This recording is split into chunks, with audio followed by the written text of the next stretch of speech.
ఒకప్పుడు అద్దె సొమ్ముతో స్వంత ఇల్లు నినాదంతో ఒక వెలుగు వెలిగిన హౌసింగ్ బోర్డు కొన్నేళ్లుగా నిర్వీర్యమైపోవడం తీవ్ర దుమారం రేపుతోంది. వైసీపీ ప్రభుత్వం మారిపోయి టీడీపీ కూటమి ప్రభుత్వం వచ్చినా సరే ఈ సంస్థ రాత మారకపోవడం సర్వత్రా విమర్శలకు తావిస్తోంది. ఈ సంస్థను ఉమ్మడి రాష్ట్రంలో 1972వ సంవత్సరంలో ఏర్పాటు చేశారు. ఉత్తరాంధ్ర జిల్లాల్లో కార్యకలాపాల కోసం విశాఖ డివిజన్ ఆఫీసుని విశాఖ తూర్పు నియోజకవర్గం పరిధి ఎంవీపీ కాలనీలో ఏర్పాటు చేశారు. ప్రస్తుతం ఈ కార్యాలయం పాత వెంకోజీపాలెంలో ఉంది. నూతన కార్యాలయం నిర్మాణం నిమిత్తం పాత భవనాన్ని కూల్చేసి ఏళ్లకు ఏళ్లు గడుస్తున్న కోర్టు కేసుల కారణంగా కొత్త భవనం నిర్మాణం కోసం పునాది కూడా తీయలేని దుస్థితి నెలకొంది. ఇప్పుడు కోర్టు కేసు ఒక కొలికి వచ్చింది అని చెబుతున్నా కొత్త భవనం నిర్మాణం మాత్రం ప్రారంభించకపోవడం సర్వత్రా విమర్శలకు తావిస్తోంది. ఈ సంస్థకు విజయనగరం, శ్రీకాకుళం జిల్లాల్లో సబ్ డివిజన్ ఆఫీసులు కూడా ఉన్నాయి.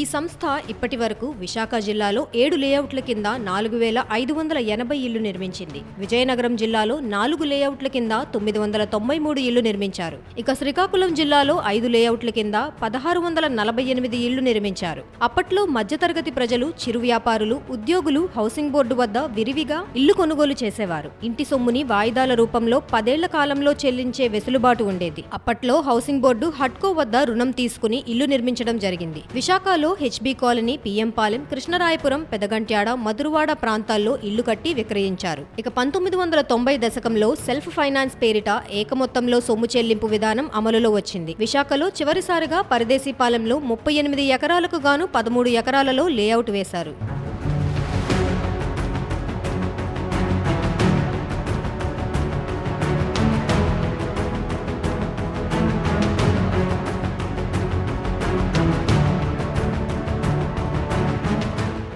ఈ సంస్థ నుంచి 6 ఈఈలు టిడ్కో సంస్థకు డెప్యుటేషన్ మీద వెళ్లిపోయారు. పదవీ విరమణ బదిలీలు కారణంగా చాలా పోస్టులు ఖాళీగా ఉన్నాయి. ప్రస్తుతం ఇక్కడ ఇన్ఛార్జి ఎగ్జిక్యూటివ్ ఇంజనీర్, ఒక టీఓ, ఒక జూనియర్ అసిస్టెంట్, కొందరు వర్క్ ఇన్స్పెక్టర్లు, 13 మంది వర్క్ చార్టెడ్ సిబ్బంది మాత్రమే ఉన్నారు. గత ఏడాది మార్చిలో జరిగిన వేలంపాటలలో 17 ఇళ్లకు గాను 2 విక్రయించారు. పెదగంట్యాడలో 2 ఎల్ఐజీ ఇళ్లకు కనీస ధర 40 లక్షల రూపాయలు. ఇక మధురవాడలో హెచ్ఐజీ ఇళ్లకు 46 లక్షలు, ఎంఐజీ ఇంటికి 31 లక్షలు, ఎల్ఐజీ ఇంటికి 20 లక్షలు కనీస ధర ఉంది. కాగా ప్రస్తుతం పెద్దగంట్యాడలో 2, మధురవాడలో 17 ఇళ్లు ఉన్నాయి. ఉన్నతాధికారుల అనుమతి రాగానే వేలంపాటలు నిర్వహిస్తాము అని హౌసింగ్ బోర్డు అధికారులు తెలిపారు.